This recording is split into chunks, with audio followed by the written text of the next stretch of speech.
Audiobook Academy. Book Summary. Childe Harold's Pilgrimage. By Lord Byron. George Gordon Byron's Childe Harold's Pilgrimage is a lengthy lyrical epic poem. First published in 1812, the first two parts of the poem were written during his time in Albania. The third and final portions were published in 1816 and 1818, respectively. The stylistic variations between the four sections of this poem were accentuated by the lengthy breaks between each section's composition. The reason for Byron's lengthy pauses is that he only wrote about places he had personally visited. It was common for him to recount his travels by creating a fictional figure named Childe Harold to embody his own personal feelings and observations of the places he'd visited. Byron's alter ego, Childe Harold, only has a symbolic meaning associated with his name.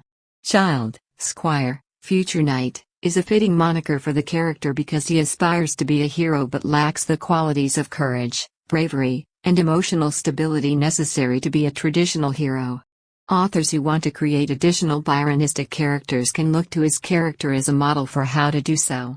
They have a specific set of abilities. It doesn't matter how great their origins are or how daring their lifestyles are or how heroic their deeds are, they still feel isolated from the rest of the world. The characters of literary romanticism, like Goethe's Werther, suffer from the Weltschmerz, as described by the character. A Byronistic character's romantic individualism is shown not only in his isolation from the rest of the world, but also in his desire to correct the injustices he sees in the world. To combat global injustices such as slavery, the Childe Harold sets out to do his best. Enslaved people are his target audience, and he wants to encourage them to take up arms and demand better conditions for themselves. In spite of the fact that these romantic beliefs are extremely simplistic, they help us to learn more about the character. Childe is a great hero because of his unwavering commitment to standing by the downtrodden and following his heart and principles wherever they lead him. Byron, like so many other characters in the novel, was no stranger to waging a constant battle against social standards and society as a whole. They are both members of the aristocracy, wealthy, frequently on the move, and averse to society's social conventions. As a result of his outlandish behavior, Byron has been mocked on multiple occasions and almost exiled from his social circles. Any or all of these factors can be felt through the perspectives and viewpoints that the author uses to build his characters and his writings. Because it was written in the form of a travel journal, this novel does not have a typical plot. The plot is made up of descriptions of the landscape, the author's impressions, and his or her interactions with people from various cultural backgrounds. The voyage is not used as a starting point for adventure, but rather serves as a catalyst for it. The trip is a technique of resisting a life centered in one place, which is regarded to be detrimental to one's spiritual health. The author begins by describing Spain and Portugal, then Greece, Turkey, and Albania. Third section of poetry takes place in Belgium, Switzerland and Germany and ends with 6 years in Venice as shown in the poem. The fourth portion was composed while he was in Italy, and the change in tone is obvious. The verses have a more Italian flavor. Here, the main character totally assumes the traits of his creator, revealing himself via the verses about himself, his feelings, absence from England and nostalgia for his late daughter, who died at the age of 5. For many readers, this section of the poem is where Weltschmerz is best encapsulated. The poem's recurring motif is one of historical reflection. The author, like the protagonist, is enamored with the past, and he uses it to contrast the present's anguish with the glories of the days gone by.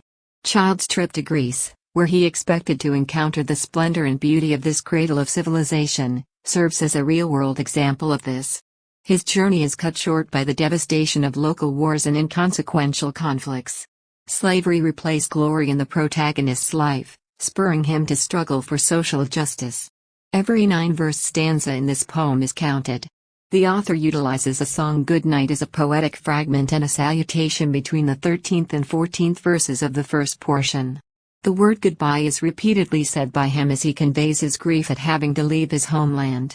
In addition, his homeland's disappearance behind the horizon, like that of the sun, serves as a powerful metaphor for his people's plight. Byron's attitude toward women is also evident around the time of his departure. Childe, on the other hand, has no remorse about leaving his mother and wife behind. He portrays women as cunning animals whose sole purpose in life is to inflict pain on males. Childe regrets nothing but the loss of his ability to experience regret, and he sees this as a flaw. As a member of the aristocracy, Harold enjoys the luxuries of life, but he yearns for adventure, so he sets out on a voyage. As a pilgrimage, the journey should be an emotional one with therapeutic results.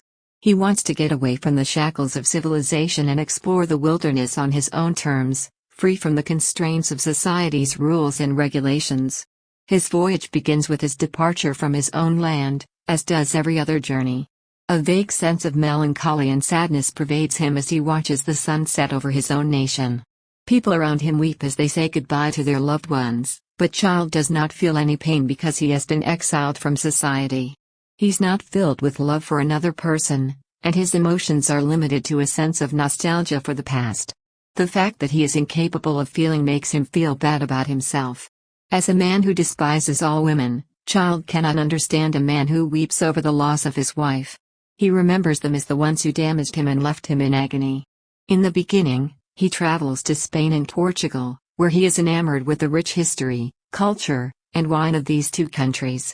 To his great dismay, he comes to realize that, contrary to his expectations, the world under Napoleon's rule has only brought misery and poverty. Part 2 takes him to Albania, where he is greeted with admiration by the country's pristine landscape. This new culture and pride of the people there has fascinated him, and he is soon departing for Greece, where he had hoped to witness much of the famed history and ancient architecture. But the Greeks were ruled by slavery, and Harold is outraged by their plight and tries to persuade them to organize a rebellion as a means of abolishing the enslavement. In his actions, he is motivated by his disgust with the way Greeks are treating their own country and their historic sites. Due to the numerous pointless battles, many of the city's monuments were destroyed or severely damaged. This section of the poem takes place in Germany, Belgium and Switzerland, where we are filled with nostalgia and regret for the past. As he prepares to depart for Italy, he muses on Napoleon's fate and Waterloo's defeat. In Italy, he spends most of his time thinking about the artists and the art that exist here. After a while, we begin to notice descriptions of landscapes and the beauty of Italian nature as reflected in architecture and the built environment. Harold is still filled with a deep sense of sadness that could be felt by everyone on the planet. This universal pain prompts him to reassess his own life and actions, as well as the people he used to care for. This section of the poem is characterized by a sense of isolation and melancholy as Harold contemplates his wasted youth.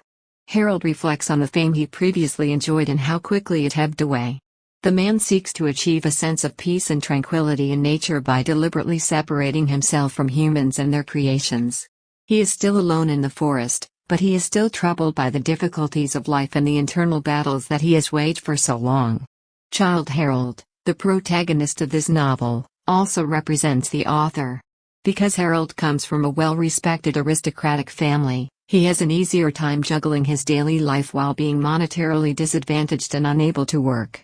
When he was young, he had enough of time on his hands, so he took advantage of it by engaging in crazy parties, sex with strangers, and flirting with sexy women.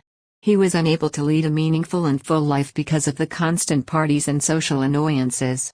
The boredom of Harold's existence led him to seek excitement and significance elsewhere, away from his family and the people he detested, a sentiment shared by the other party. He embarks on a trip around the world in a place he has never been before. Some of the things he read about them were fascinating and beautiful, but he was severely disappointed by the sites he visited. He is disappointed in his current oppression, which he sees as a stark contrast to the oppression he felt as a child and the oppression he felt as an adult. Despite his own quest for freedom, he can't bear the thought of so many people's lives being enslaved, so he stands by them and encourages them to stand up for what they believe in. Finally, he succumbs to disappointment, as he was unable to change the world. As a result of Harold's numerous setbacks, he has fallen into a state of depression and despondency. He is transformed into a romantic hero when he feels the weight of the world on his shoulders as a result of the sorrow he has experienced. Harold becomes increasingly more alone and lonely as a result of the anguish he is experiencing. Harold's departure does not bring him any relief because he still carries his inner concern with him. English and British poets George Gordon Byron and the Romanticism movement were two of the most influential literary movements in 19th-century literature. Childe Harold's Pilgrimage and Don Juan are two of the most famous narrative poems in the world, written by Lord Byron. He was born in London in 1788, however some sources claim that he was born in Dover. Byron's birth date is disputed. Although he comes from a wealthy background, he has spent much of his life in Scotland. His dysplasia, which left him with a limp and some mental instability, drove him to live in poverty and sadness. Byron's estate, Newstead Abbey, came with the title of Lord when he inherited it in 1798. Byron became wealthy, but he didn't feel any better as a result. Emotional instability and alcoholism in his mother and nanny had an enormous impact on his temperament, character, and mental health. As a result, he became not only psychologically unstable but also lonely and self-centered. Byron attended Harrow High School and Cambridge University, where he earned a bachelor's degree. He was in love with his cousin during his school years, but she rejected him because of his physical flaws. As a result of this rejection, he began to view women as greedy and cynical in their approach to romantic love. Emotional relationships, on the other hand, aren't helpful for a male, according to him. As a result, he was involved in a series of sensational and ultimately unsuccessful love affairs. Due to the feeling of inferiority he felt as a result of his limp, Byron grew up as a rebellious man who was extremely sensitive and unadjusted to the world around him. When Byron was 18, Hours of Idleness, his first collection of poems, was published. After 2 years, he published English Bards and Scott Reviews as a response to the many negative reviews his book had received. When he was 21, Byron was elected to the House of Lords as a peer. Dissolute and profligate, he was a frequent source of gossip for upper-class society. Lord Byron made frequent trips across the country. From 1809 until 1811, he sailed the Mediterranean Sea. He visited countries like Spain, Portugal, Turkey, Malta, and Albania. He released 2 songs from his poetry Childe Harold a year after he returned from his travels. The response from the audience was overwhelmingly positive. Byron was overjoyed when he got famous so quickly. Afterwards, he concentrated solely on writing. Finally, he found love and started a family. In the end, his wife found out about his affair with Augusta, his half-sister, and their marriage crumbled. Byron departed England soon after his divorce because he was no longer welcome in the upper-class salons. He traveled to the Swiss Alps. Once in Italy, he resumed his literary pursuits. He traveled to Greece in 1837 to aid the Greeks in their revolt against Turkey.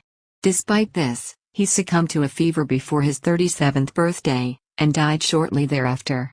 Idle Hours, Childe Harold's Pilgrimage, Don Juan, Lara, Parisina, The Dream and others are among his best-known works. Thank you for listening in Audiobook Academy. Don't forget to subscribe and smash that like button for more content like this. See you in next video.